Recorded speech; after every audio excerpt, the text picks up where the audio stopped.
Oi, eu sou a Carla Pavão e nós estamos aqui com a Fernanda Carlos Borges para esse projeto que começamos, que é o projeto Corpo e Espírito. E no dia de hoje, cumprimentando a comunidade Paz e Bem da Pós-TV 247 do canal Filosofia em Movimento, nós vamos trabalhar com o seguinte título: Jesus e a Cruz no Imaginário de Gaiarsa. Tudo bem, Fernanda? Tudo bem, Carla?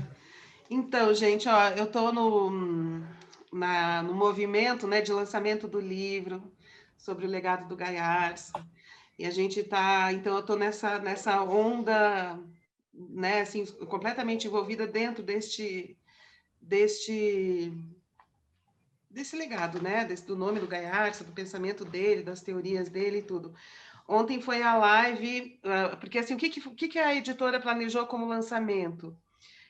São 4 mesas redondas com as pessoas que colaboraram com o livro, que eu convidei, né, para colaborar com o livro. Então, ontem foi a primeira live, que foi a live com o título Gaiarsa contra a Cultura e Outros Corpos, que estava com a Regina Favre e o André Gaiarsa, né, que é sobrinho. Amanhã vai ser uma mesa sobre família, sexualidade e relacionamento, com a Regina Navarro Lins e com a Deise Souza. E aí, semana que vem, vai ter mais 2 mesas, também sempre na terça-feira e na quinta-feira, né? 15 horas, no canal da Unibis Cultural, que exibe a live, né? Esse vídeo ele é gravado com antecedência, então quando a Fernanda está dizendo amanhã, porque hoje é quarta-feira, então é na quinta, mas já passou. Vocês estarão no ar na sexta conosco, então voltem lá na playlist da Unibis Cultural e assistam os vídeos. Isso, já está essa primeira sobre contra a cultura e outros corpos, já está na página, no canal da Unibis Cultural, e também acho que está no canal do Grupo Sumos, que é a editora que publicou o livro. Amanhã, quinta-feira, né, vai ser a live com a Regina Navarro Lins e com a Deise Souza, que na sexta-feira também já vai estar na página da Unibis, né? Então, também vocês vão poder acessar no meu canal essas conversas, tá? Então, a gente vai...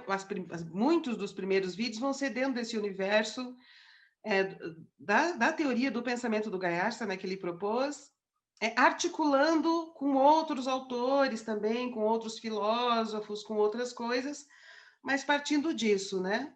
E não só porque eu estudei ele, mas também porque estamos na emoção do lançamento deste livro. Aliás, gente, desculpa, mas vou fazer uma pausa para mostrar o livro para vocês mais uma vez, né?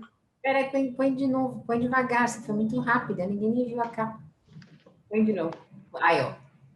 O legado de J.A. Gaiarsa, organizadora Fernanda Carlos Borges. Para quem quiser comprar, editora Sumos, gente. E para quem não sei se eu já disse, mas os colaboradores, vou falar os nomes, são pessoas que eu convidei para fazer isso, né? A Regina Favre, o Nadish Gaiarsa, que é o filho do Gaiarsa, quem também está no meu canal Filosofia em Movimento, viu um vídeo muito bacana, uma conversa que eu fiz com ele. O Fábio Landa, que é um psicanalista que agora mora em Paris, psicanalista em Paris. A Monja Cohen, que eu fiz uma entrevista com ela, muito bonita, ela foi paciente do Gaiarsa quando ela tinha 19, 20 anos.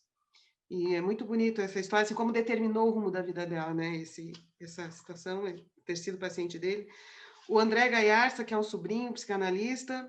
O Pedro Prado, que é um cara também que participava, né, dos grupos do Gaiarsa no início, lá nos anos 60, 70, nos experimentos sobre o corpo, e que depois trouxe o Rolfing para o Brasil, é o cara que fundou a Associação de Rolfing no Brasil. A Deise Souza, que é uma socióloga. A Regina Navarro Lins, que é que hoje, né, ocupa esse lugar que o Gaiarsa ocupava antes de ser essa pessoa na mídia, né, conhecida, que desconstrói, né, os costumes autoritários com relação à sexualidade, relacionamento, e ela, enfim, também reconhece, né, que está dentro deste legado. E o Darcio Valente, que é um psicanalista haitiano, né, do Rio de Janeiro, amicíssimo do Gaiarsa, que escreveu um livro, né, mostrando essas conexões do Gaiarsa com o mundo haitiano. E eu que abro o livro e fecho o livro, né? Então, eu abro com a apresentação e fecho com o último capítulo, trazendo já uma abordagem mais acadêmica, situando o Gaiarsa dentro desse universo da filosofia corpórea, né? do Filosofia Embodiment, né? Enfim, então, é isso, né? Então, estamos na empolgação desse lançamento, do resgate dessa memória nesses tempos fascistas, né? Nesses tempos neofascistas. Porque a gente não pode esquecer também que o Gayarsa ele passou a ser uma grande voz pública contra os costumes fascistas dos anos 70, 60, 70. Foi assim que ele ocupou uma voz pública muito importante no Brasil, né?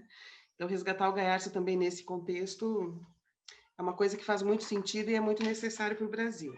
Bom, então, apresentando o livro, vamos para o tema que eu trouxe hoje. Gayarsa, Jesus e a Cruz no pensamento do Gayarsa. Então, a primeira coisa assim que é bom a gente entender bem, assim, o Gayarsa ele era de uma família de imigrantes italianos, católica. O Gayarsa, mesmo depois de casado com a mãe dos 3 filhos que ele teve, e frequentava a missa todos os domingos, né? Tinha essa vida realmente que girava em torno da prática católica, né? E quando ele foi questionando esse modo de vida, foi mudando, ele nunca abandonou as imagens do cristianismo, né? Então, assim, Jesus, a história de Jesus, Jesus e a cruz, a crucificação de Jesus, e tudo, o renascimento, tudo isso sempre acompanhou a vida dele. Mesmo quando eu estive muito próxima dele, essa questão, né, da conexão dele, né, do pensamento dele sobre o mito cristão, era uma coisa assim bastante presente, que gerava bastante conversa e coisa entre a gente, e isso está em vários livros, né, dele também. E aí, porque não tem como não deixar de ser assim, né? A gente é formado dentro de uma cultura e os mitos da cultura acompanham, né? Formam a nossa. Essas imagens são muito importantes e muito presentes na nossa vida e a gente passa a vida inteira discutindo com elas. Então, discutindo assim que eu digo, não é discutindo, né? Conversando, interpretando, entendendo, né? E reformulando, às vezes, o significado antigo para um significado novo, e é assim que os mitos vão evoluindo também, inclusive, né? E o Gayarsa tinha, então, essa relação muito forte com a imagem de Jesus, e acho que ele era um pouco inspirado pela ideia também do menino Jesus, sabe? O menino inteligente, o menino que confrontava as autoridades, Na autoridades. sinagoga, na Isso, sinagoga. Jesus na sinagoga, ele tinha um pouco, assim, desde muito jovem, essa performance de ser o cara que trazia o pensamento, novidades intelectuais. Na live que a gente fez, né, do primeira live da mesa, o André, que é sobrinho, conta isso, que, né, quando ele era pequeno, e o Gayarsa já morava em São Paulo, que quando o Gayarsa ia para visitar a família em Santo André, que era uma animação, porque ele chegava trazendo novidades intelectuais, um prazer pelo conhecimento, aquele brilho, aquele prazer. O André falava, nem é uma coisa de, assim, eu sei, eu sou sabido, eu sou o cara, mas assim, que era uma coisa do prazer pelo conhecimento, pela inteligência, e gostava de partilhar, né? E essa questão da criança sagrada, sempre acompanhou também o Gayarsa, tanto que ele escreveu alguns livros sobre isso, e a preocupação dele com o estrago que uma má educação, uma cultura cheia de problemas gera de negativo, né, no desenvolvimento das crianças, essa vontade de proteger as crianças, isso tudo estava no Gayarsa. Mas hoje eu queria falar um pouquinho da questão do Jesus e a cruz, né? E aí, na apresentação do livro, eu cito um trecho em que o Gayarsa fala sobre em que ele escreveu num dos livros, e eu cito aqui para comentar exatamente sobre isso, né, sobre essa relação dele com esse mito cristão. Ele diz assim: não, antes disso, a Monja Coen, na entrevista que eu fiz com ela para o livro, ela falou uma coisa muito interessante, que é uma coisa que eu não vivi, que a Monja Coen tinha uns 19, 20 anos, começou a frequentar a clínica do Gayarsa. Eu, nessas alturas, era uma bebê, nascendo, né? Recém-nascida, ou nascendo. E eu acho bom saber dessas histórias, né? Imaginar isso, já que eu sou tão envolvida com com Gaiarsa e com esse pensamento, com esse legado, né? Ela disse que quando se entrava na clínica do Gaiarsa, tinha uma foto de Jesus sorrindo. Era eu não sei se foi, um Jesus sorrindo. Então, o que ele dizia é que ele tinha tirado o Jesus da cruz e tinha colocado o Jesus vivo, né, experimentando a vida, o prazer da vida, sem ser crucificado, né? Mas aí eu lembrei a experiência do filme A Última Tentação de Cristo, que o Scorsese coloca Jesus tendo filhos e tudo mais, depois ele desfaz isso, né? Mas é a mesma experiência, né? De um Jesus sorrindo na porta de um consultório psiquiátrico. Eu acho bem bacana. É muito bonito isso, porque não é esse Jesus torturado, né? Não é esse Jesus que foi vencido pela necropolítica, pelas forças da morte, pelas forças de destruição, né? Ele resistiu com a vida, né? Estando vivo. Então, Eu lembrei de uma coisa, acho que eu me identifiquei mais do que me emocionei, porque na porta da minha casa, quando você vai entrar, tem um Jesus em prata. sorrindo. Não, ele não está sorrindo, mas tem um perfil dele, né, em prata, que eu não achei sorrindo na época. Então, eu acho que eu me identifiquei com esse Jesus na entrada. Enfim. E aí, então, essa questão do mito é muito importante. E o Gaiarsa, nesta época, ele tinha lido Reich, William Reich, a psicanálise do William Reich, né? E William Reich é um psicanalista que escreveu um livro que também do mundo cristão, também um cristão, todos nós, né? Mundo ocidental é um mundo cuja cultura cristã é uma das nossas bases, né? Junto com a grega e romana, que o Reich escreveu um livro que chama O Assassinato de Cristo, fazendo uma análise sobre a crucificação de Jesus, né?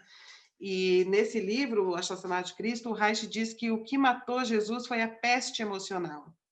Quer dizer, as pessoas incapazes de sentir gosto pela vida assassinam as pessoas que são capazes de alegria, de felicidade, de amor e de gostar da vida, né? Então, a peste emocional é assassina, e essa história de Jesus seria a história do assassinato de Cristo. Cristo chama por isso que ele chama o assassinato de Cristo.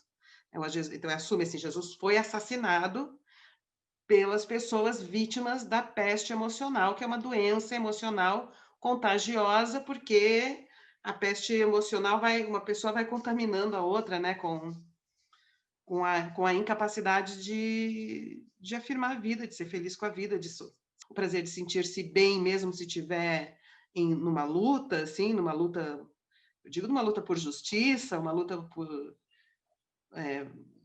é uma luta contra a injustiça, né? Uma luta contra a barbárie, esse tipo de juntar pessoas, a capacidade de juntar pessoas pela celebração da vida contra a morte, contra o assassinato, contra a exclusão, contra a mesquinharia, sabe? Contra todos esses valores negativos, né? Da inveja, do abuso, da dominação do corpo do outro, né? Então, o Reich, nesse livro Assassinato de Cristo, ele faz toda uma análise desse Jesus Salvador nesse contexto que eu estou falando aqui brevemente para vocês, né? E o Gaiarsa, naquele tempo, tinha essa influência reichiana e também uma influência do Jung. Então, ele também, pelo Jung, ele gostava, entendia a importância desses mitos, né? Do universo mítico. Daí, ele escreve assim no livro, né? Ele diz assim: Cristo na cruz, aqui eu cito, né, na apresentação do livro. Cristo na cruz talvez seja o símbolo criado pelo homem ocidental para representar esse fato básico. Sempre que um desejo nos anima, quer dizer, né, sempre que um desejo, que uma onda de desejo nos anima, logo ele articula um complexo de tensões musculares que são seu instrumento de ação sobre o mundo. Então, vem uma onda pulsional, vem uma onda de desejo, isso precisa ganhar forma para se projetar no mundo de alguma forma e tentar encontrar um caminho para a realização desse desejo, né? Então, logo ele articula um complexo de tensões musculares que são seu instrumento de ação sobre o mundo, de atuação com e contra as coisas que ajudam ou atrapalham o desejo. Isso aqui é muito importante porque é uma ilusão a gente achar que o nosso desejo pode se expressar de uma maneira direta, imediata, e que a satisfação vai ser assim plena, né? Isso é imaturidade pensar assim. Isso é um estado infantilizado dessas pessoas dos abusadores, na verdade, né? Das pessoas que não conseguem interagir com estes limites impostos por toda uma articulação que é preciso fazer com relação ao desejo, na atitude, na relação com o outro, no modo como a gente então vai se colocar com relação ao mundo e tentar encontrar o caminho para a realização da satisfação. E tudo isso envolve limites, tensões, articulações, necessariamente num corpo maduro. Num corpo maduro, que vai também saber adiar a satisfação, que vai entrar em todo o jogo de negociações, né, que um corpo faz com outro corpo, nas relações de todas as instâncias da vida, né? Ele fala assim, talvez a cruz represente esse sistema de inibição necessário do equilíbrio, né, que impõe limites à expressão do meu desejo ou à projeção do meu desejo, que é o limite no amadurecimento da postura, né, da posição, da articulação da atitude, no sentido de se projetar para o outro e encontrar um caminho de realização, de aceitação da frustração, do recuo, da comunicação, dessa articulação no campo dos afetos. Essa articulação que é a postura que faz no campo dos afetos. Aí que vem toda a negociação, aí que vem todo o jogo, né? Então, a cruz talvez representasse esse limite necessário a uma fantasia de relação imediata do desejo, né? Do desejo. Só que daí essa cruz, ela vai ganhando um caráter assassino ou suicida, quando o desejo é tão reprimido, ele é tão massacrado, e essa pulsão vital ela é tão castigada, que a única coisa que a pessoa consegue fazer com o seu corpo é tensionar-se, prender-se, segurar-se, conter-se, não sentir, não perceber até colapsar absolutamente, aquele corpo colapsado, entendeu? Aí, então, é o assassinato, né? É a cruz substituindo o corpo que está nela, né? É a cruz dominando o corpo, né? Porque ele diz assim, enquanto a gente está fazendo essas articulações, né, de pulsões, desejo, inteligência, produção de caminho, comunicação, conexão no campo dos afetos, quando a gente está nessa, a gente nem sente que é um corpo que tem peso, que está puxado pela gravidade, né, que é uma coisa. A gente se sente um corpo pensante, né, um corpo comunicante, né, um corpo acontecendo, sendo tecido nas relações e vivo. A gente não separa, né? E assim, quando é que a gente sente que a gente é coisa? Quando a gente se inibe de tal maneira, se segura, se prende, se controla, que a sensação muscular, essa da tensão muscular, faz com que a gente sinta o corpo como coisa morta, como coisa não pensante. Como coisa não pensante, porque enquanto a gente está vivendo, se comunicando, conectando, recuando, tal, fazendo essas ponderações sensório-motoras, a gente está vivendo num corpo que é pensante, né? E quando a gente se trava, a gente sente o corpo como coisa. Então, o corpo vivo a sensação de um corpo vivo, pensante, inteligente, é substituído pela sensação de um corpo coisa, pesada, que me prende, que segura. Aí é a cruz. Aí a gente se transforma na cruz, né? A cruz vencendo a vida, né? A morte vencendo a vida, mesmo que a pessoa esteja viva, né? E se a pessoa perde essas características da vida e se transforma numa cruz, ela não consegue mais pensar, ela fica super vulnerável à manipulação dos outros, ao controle dos outros, e ela vai e ela vai também sentindo muita rejeição, muito ódio contra pessoas que têm vitalidade, porque elas não sabem pulsar com a presença da vitalidade do outro. Então, ver uma pessoa cheia de vitalidade, de energia, de vida e de mobilizações e que produz afeto, movimento, efeito no corpo, a pessoa não sabe lidar com aquilo, se segura e odeia, aí vai querer controlar, vai querer jogar para baixo, vai querer fazer do outro corpo a mesma cruz que a pessoa vive, né? Sim, eu estava até pensando que eu estou lendo um livro do Anselm Grün, que é aquele monge alemão, junto com a sobrinha dele, que chama Donatella, não sei o sobrenome, que chama Encontrar o Próprio Centro, e ela é psiquiatra. E aí é sobre o transtorno de personalidade borderline. E aí ele vai fazer uma outra alusão à cruz, eles vão fazer outra alusão da cruz, eles vão fazer a alusão da cruz como algo que você pode procurar o centro para não ter tanto desvio, né, do borderline, que é de um lado ou do outro, que é extremo. Ele acha que a cruz também é esta posição da gente, do ser humano em pé, né? Articular, assim, é isso, né? O ser humano em pé, isso é cruz. Isso é o esqueleto, então essa é a estrutura do esqueleto. Daí a relação com Thanatos, com a morte, que é a cruz. Porque o esqueleto é, vamos dizer, não, entre parênteses, entre todos os parênteses, entre todas as aspas, é o não vivo no corpo, né? O que torna o esqueleto expressão, inteligência, postura, relação com a vida, é todo o sistema muscular, neurológico, hormonal, enfim, que dá forma a esse esqueleto no mundo, né? Então, é o Jesus na cruz. O esqueleto, para ele ficar em pé, ele precisa de um eixo, senão a gente cai. Quer dizer, o movimento do corpo não pode ir além do polígono de sustentação, que é o que dá o eixo do esqueleto, né? Quer dizer, passou do polígono de sustentação lá embaixo, caiu.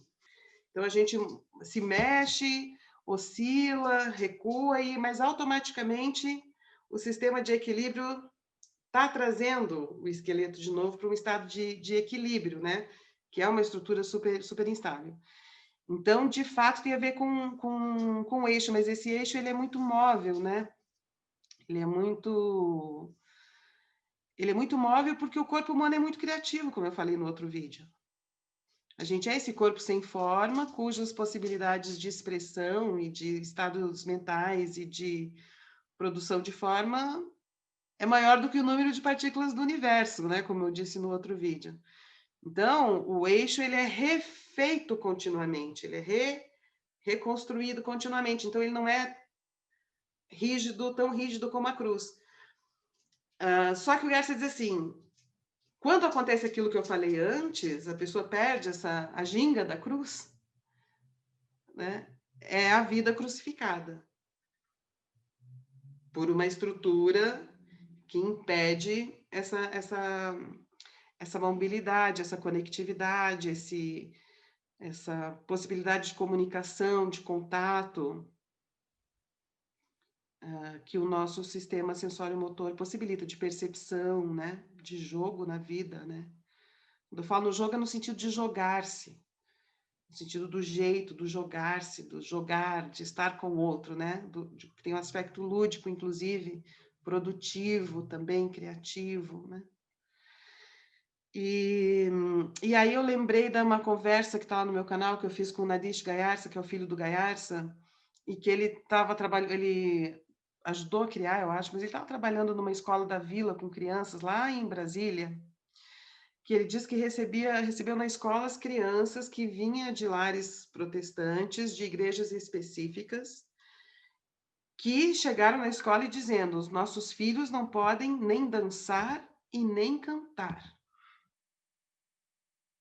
porque a igreja não permitia. Então, dentro dessa leitura que nós estamos fazendo, eles estavam crucificando seus filhos na cruz. Estavam crucificando seus filhos.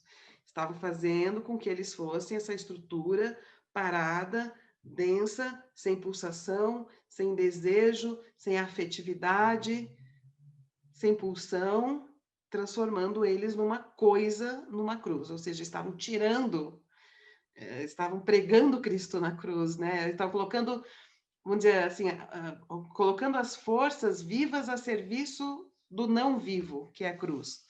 Porque o que o Garça vai dizer é o que a gente precisa fazer, pensando em corpo e no mito de Jesus, é colocar essa estrutura que é a cruz como esqueleto a favor da vida, da comunicação, né? Da capacidade de viver com ética, com alegria, com prazer, certo? Com responsabilidade, com criatividade, responsabilidade pelas conexões e pela comunicação e pela articulação e pelo jogo, né, que é o que eu falo.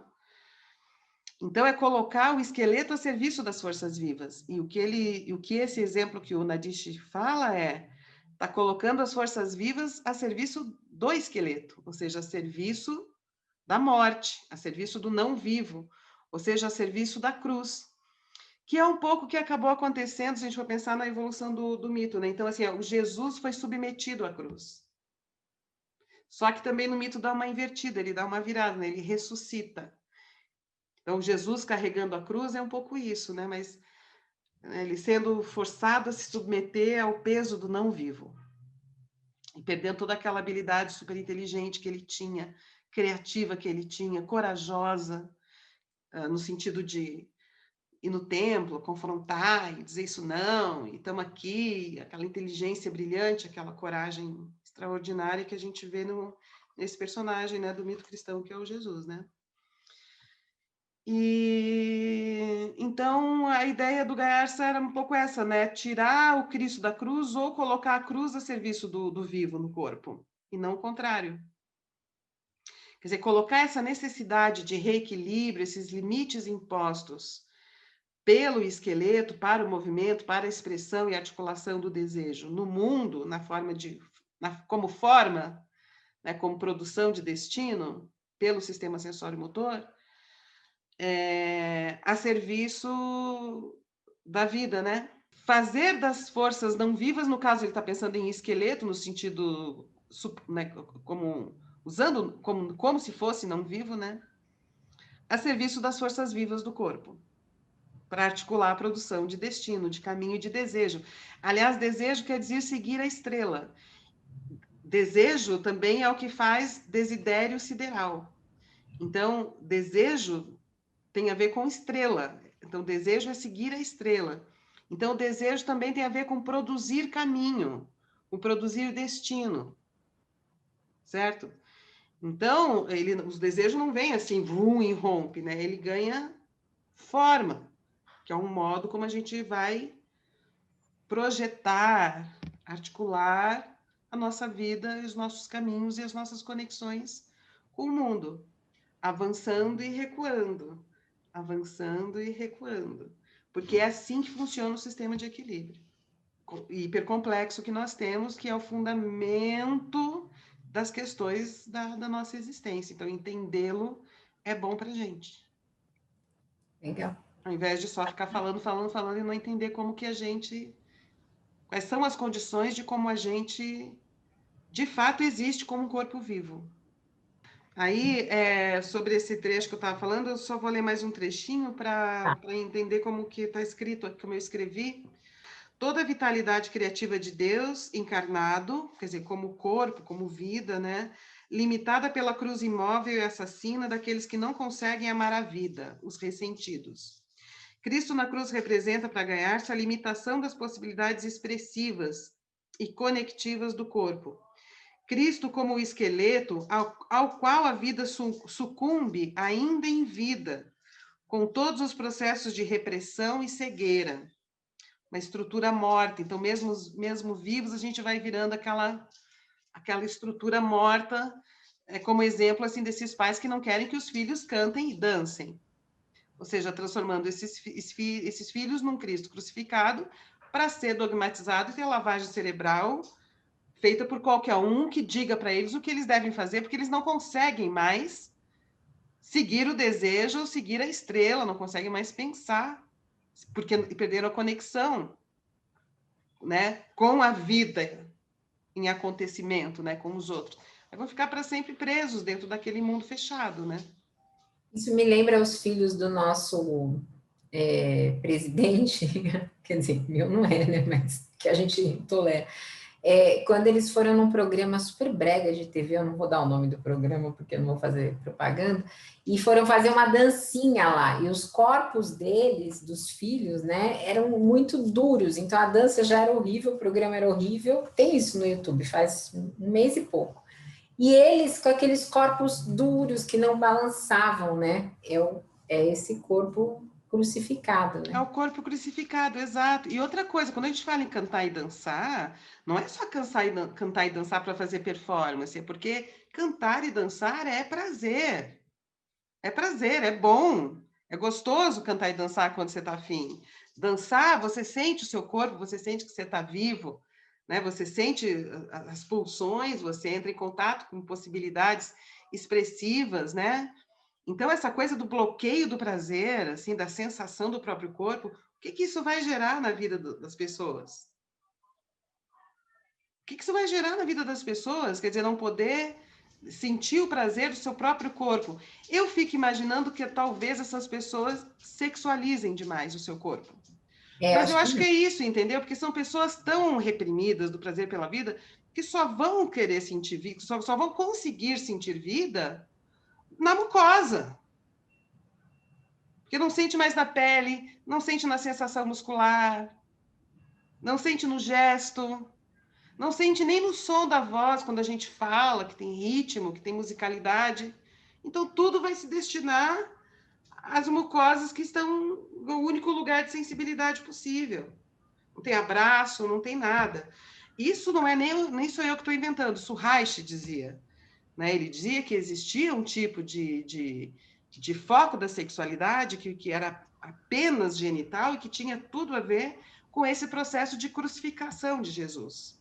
É ficar tudo voltado para o genital, ficar tudo voltado para o genital, porque o corpo fora dele está insensível, né? Eles falavam encouraçado, não se sente mais. Então, é um corpo que está morto, né? Assim, morto em vida, vamos dizer assim. E talvez por isso o zumbi também, né? Que a gente, esse corpo morto do zumbi, né?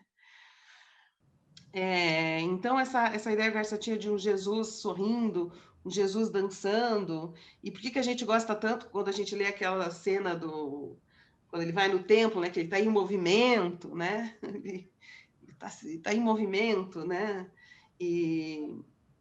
Então, assim, não é difícil para a gente que é fora desse universo, dessa repressão irracional, que mata, inclusive, a racionalidade do corpo, imaginar e gostar de uma ideia de um Jesus cantando e dançando, né?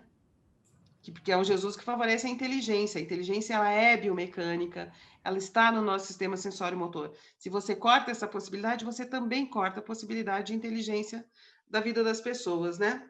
Uma inteligência situada, uma inteligibilidade da situação, e a pessoa fica super vulnerável para se deixar levar por qualquer um que diga qual é o caminho com muito ódio. E aquele ódio te convence. Enfim, resumidamente é isso. Legal, então, para vocês que nos viram, esse é o Corpo e o Espírito, aqui pelo canal Paz e Bem, mas com retransmissão pelo canal Filosofia em Movimento, e também um abraço aí para todos que nos assistem da Pós-TV 247. Um beijo grande, obrigada, gente. Tá, um beijo grande, obrigada também, gente. Vão lá visitar no canal Filosofia em Movimento, ver as lives que a gente está fazendo, o lançamento do livro sobre o legado do José Ângelo Gaiarsa. Tem muita coisa para trazer sobre as questões do corpo, e a gente vai trazendo. Hoje até que foi legal que a gente conseguiu manter a discussão dentro do universo mítico, né? Não só mulheres e mitos, mas dentro da questão do universo mítico, né? Legal. Então, tchau, Tá gente. bom? Paz e bem. Então tá, tchau.